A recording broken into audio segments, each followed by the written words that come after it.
Bonjour à tous, une vidéo pour présenter les circuits complexes. Alors, c'est quoi un circuit complexe? Eh bien, un circuit complexe, c'est un circuit qui contient au moins deux lampes. Alors, vous avez ici un premier type de circuit complexe qu'on va appeler un circuit en série. On appelle ça un circuit en série parce que le courant peut aller de la borne plus à la borne moins en ne suivant qu'un seul chemin. Si je pars du plus, je suis obligé de traverser la première lampe, puis je suis obligé de traverser la deuxième lampe pour retourner à la borne moins. Voilà. Un circuit qui ne contient qu'un seul chemin pour aller de la borne plus à la borne moins, on dit que c'est un circuit en série.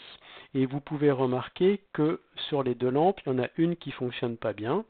Celle du bas fonctionne plutôt bien ici, alors que celle du haut fonctionne vraiment pas très bien. Ça, c'est une caractéristique des circuits en série. Et si on continue à observer les comportements différents, alors vous voyez ici, c'est pour vous montrer que le comportement de la lampe n'est pas dû au générateur. J'ai changé le générateur, j'ai mis une pile. Vous voyez que la deuxième lampe fonctionne toujours moins bien. Et si je dévisse une lampe, donc ici dans le circuit photographié en bas, j'ai dévissé une lampe, voilà, et bien vous remarquez que la deuxième lampe s'éteint. C'est normal, le circuit est ouvert. Si on dévisse la lampe, on ouvre le circuit à un endroit, la boucle n'est plus fermée et donc le courant ne peut plus circuler. Ça, c'est encore une autre propriété des circuits en série. Voici le schéma du circuit en série avec le générateur et les deux lampes. Les flèches vertes représentent le sens du courant qui va du plus vers le moins. On sait déjà maintenant que dans le circuit en série, les deux lampes ne fonctionnent pas forcément très bien. Et si je dévisse une lampe, l'autre lampe s'éteint. Voilà, donc les caractéristiques des circuits en série. Que se passe-t-il si dans mon circuit, maintenant, j'ajoute une troisième lampe?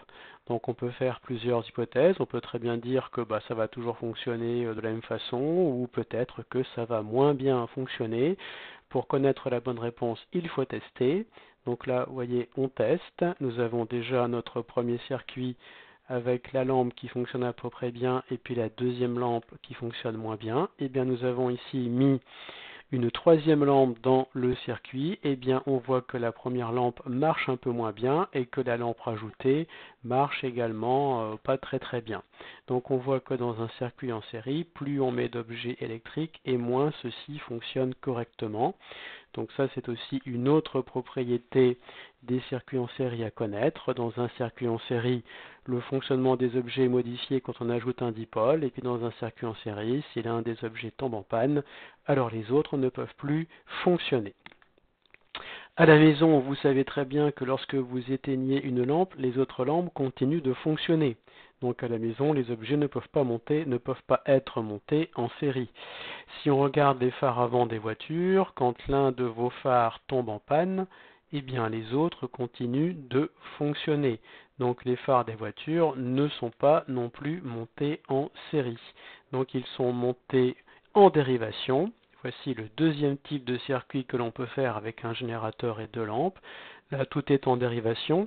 Alors, on dit que les objets électriques sont branchés en dérivation quand le courant électrique peut suivre plusieurs chemins pour aller du plus au moins. Donc là, le courant électrique part du plus, je suis le câble. Quand j'arrive ici, eh bien, le courant peut soit passer dans la première lampe ou soit partir directement dans la deuxième lampe. Donc ici, le courant électrique, cet endroit-là, le courant électrique peut choisir son chemin. On dit ici que l'on a un nœud du circuit. Alors si le courant électrique est passé dans la première lampe, eh bien il ne va pas repartir vers la droite parce qu'il ne peut pas aller vers la borne plus. Le courant électrique se déplace de la borne plus vers la borne moins. Donc quand le courant électrique arrive ici, il repart directement au moins. Donc le courant électrique qui passe dans la première lampe part directement au moins, et le courant électrique qui passe dans la deuxième lampe, eh bien il suit son chemin et quand il arrive ici, vous avez un deuxième nœud du circuit ici, il ne peut pas redescendre parce qu'il ne peut pas aller vers la borne plus, il doit aller de la borne plus vers la borne moins. Donc il repart dans ce sens-là. Donc ici, nous avons un premier nœud et là, nous avons un deuxième nœud dans le circuit. Et le courant électrique qui part du plus, quand il arrive au niveau du nœud jaune, il peut passer soit dans la première lampe, soit dans la deuxième lampe. S'il passe dans la première lampe, il retourne directement au moins. S'il passe dans la deuxième lampe, il retourne également directement au moins. Donc le courant électrique se partage ici au niveau de ce nœud jaune et ne passera que dans une seule lampe. Et les deux courants qui passent dans les deux lampes différentes, ils peuvent se rejoindre au niveau du nœud bleu ici et retourner directement à la borne moins. Vous pourrez remarquer que dans les circuits en dérivation, les deux lampes fonctionnent normalement. Tout à l'heure, dans le circuit en série, une lampe fonctionnait à peu près, la deuxième presque pas. Là, les deux lampes fonctionnent correctement. Ça, c'est une propriété des circuits en dérivation à connaître. Et si je dévisse une lampe, eh bien, vous remarquez que l'autre lampe reste allumée. Vous voyez ici, j'ai dévissé une lampe, eh bien, l'autre lampe reste allumée parce que sa boucle reste fermée. Ça, c'est une propriété des circuits en dérivation. Voilà. Donc ici, un petit schéma pour vous rappeler qu'on a des nœuds dans le circuit et les différentes parties du circuit, on va appeler ça branche principale et branche dérivée. Donc vous voyez ici dans ce schéma, on a 4 lampes. Alors ici, on définit ce qu'on appelle la branche principale, c'est la branche qui contient le générateur. Vous voyez donc ici, c'est la branche principale. Ici, branche principale, branche qui contient le générateur. Et puis le courant, quand il arrive à ce nœud-là, eh bien, il peut partir soit dans la première lampe, puis dans la deuxième lampe et retourner ici directement au moins. Il ne peut pas repartir vers le plus, le courant électrique. Donc il va partir directement dans cette lampe-là. Ou si le courant électrique, au lieu de passer dans la première branche dérivée que moi j'ai fait en jaune, eh bien il peut passer dans la deuxième branche dérivée ici, donc dans cette lampe-là. Voilà, je change légèrement la couleur. Et vous avez ici donc deux branches dérivées. Une première branche dérivée en jaune et une deuxième branche dérivée ici que j'ai refait en bleu. Et là vous avez la branche principale. Donc on parle de nœud, on parle de branche principale, on parle de branche dérivée. Alors qu'est-ce que ça donne sur les schémas? Eh bien vous remarquez ici que l'on a un endroit où se rejoignent trois câbles, on appelle ça un nœud du circuit. La partie du circuit qui contient le générateur, on appelle ça la branche principale. De ce côté-là, c'est le même schéma mais fait différemment. Donc ici la branche principale, elle se trouve là. Ensuite, vous avez une première branche dérivée ici.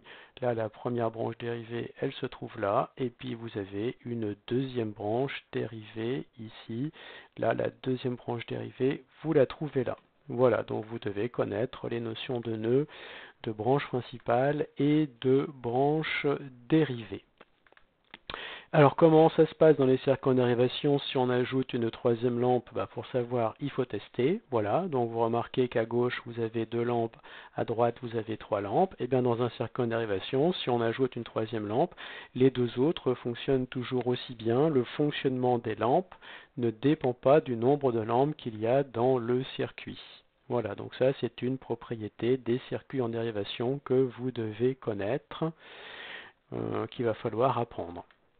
Alors, ici un petit schéma d'une installation électrique d'une maison. Vous remarquez que dans les habitations, tout est branché en dérivation. Tous les objets sont branchés en dérivation. C'est pour ça que lorsqu'une boucle est ouverte, eh ben, les autres boucles peuvent continuer à être fermées et l'objet électrique reste allumé. Voilà. Alors, dernier objet sur lequel on va travailler, la diode.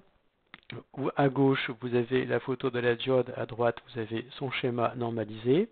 Alors, propriété de la diode, eh bien, vous remarquez que dans le circuit de gauche, On a une lampe qui est allumée et si vous repérez bien le sens de la flèche de la diode est orientée vers le bas dans le sens du courant. Et ici, vous voyez que la flèche s'oppose au sens du courant, et bien dans ce cas-là, la lampe reste éteinte, alors que le générateur, lui, est allumé. En fait, la diode bloque le passage du courant. On dit que la diode est un dipôle polarisé. Donc vous remarquez que si la flèche qui représente la diode est dans le sens du courant, comme ici, eh bien le courant passe. On dit que la diode est passante. Donc ici, vous voyez, la diode bloque le passage du courant. Ici, vous avez un gros trait rouge. Vous avez le trait que je vais refaire en rouge qui bloque le passage du courant. Voilà, bon, je l'ai fait en vert. Donc dans ce cas-là, la lampe est éteinte, la diode est non passante.